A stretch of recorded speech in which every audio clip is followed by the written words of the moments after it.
Hey everyone, welcome to Romans part 3.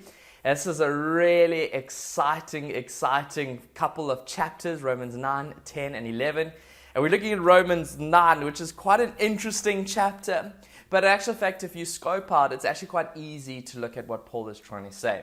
In this chapter, in Romans chapter 9, we look at the fact that Paul defends that God's word does not fail and that he is faithful to his promises. I would like to start off with a bit of a story just to explain what Paul is trying to say here. A couple of years ago, I lost my wedding ring. And I was quite devastated, decided, I probably should go out and buy another one. So I usually would go to a shop nearby to look for one, but a couple of people said, hey, why don't you look at this particular website? They will ship it to you. And so I thought, okay, well, I don't usually like buying things online, especially if it costs quite a bit. I'd rather just go out and physically buy it. But after a bit of persuasion, these guys really convinced me that this site was legit, their work was great, go for it. And so put in the order, and I expected the wedding ring to come a week later, and it didn't arrive. And then they emailed me and said there was a bit of a problem. And then the next week came and didn't arrive again, didn't arrive again. And so I began to think, maybe I've been scammed. Right? And eventually I kind of gave up, and I went out and just bought something really cheap. But eventually the ring did come, and it was astoundingly amazing in its craftsmanship and what it was like. And I remember at that point thinking, man, if I just waited a little longer and seen that this website was actually good to their word, I would have preferred to have just waited rather than going out and buying another ring. And this is exactly what Paul is trying to say in Romans chapter 9. In actual fact, it looks like God's word has failed in some way to his people, the Israelites. But in actual fact, Paul's saying God's actually been very consistent and he's faithful to his words. In actual fact, if you look at the promises, he is faithful. There's a beautiful verse in 1 Kings 8:56, and I'd like to read it here. It says, "Praise be to the Lord who has given rest to his people Israel, just as he promised. Not one word has failed of all the good promises he gave through his servant Moses."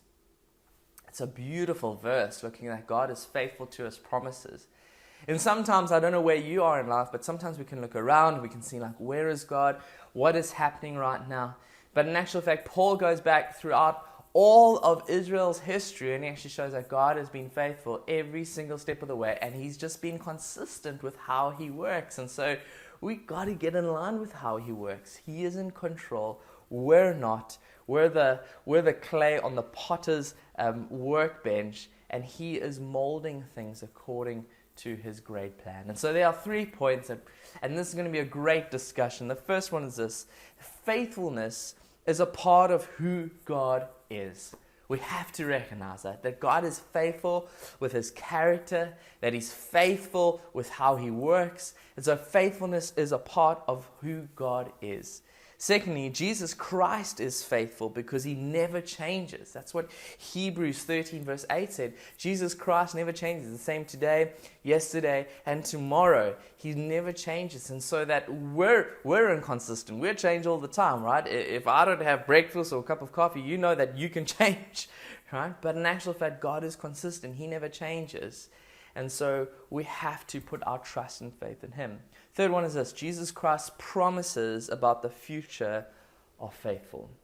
And I think we have to recognize that God has said a lot of what is going to happen and what will take place on this world, and we have to put our trust in that.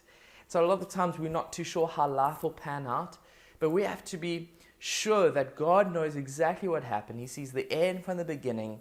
He can see over all of time. He has foreknowledge. And so we have to trust in him.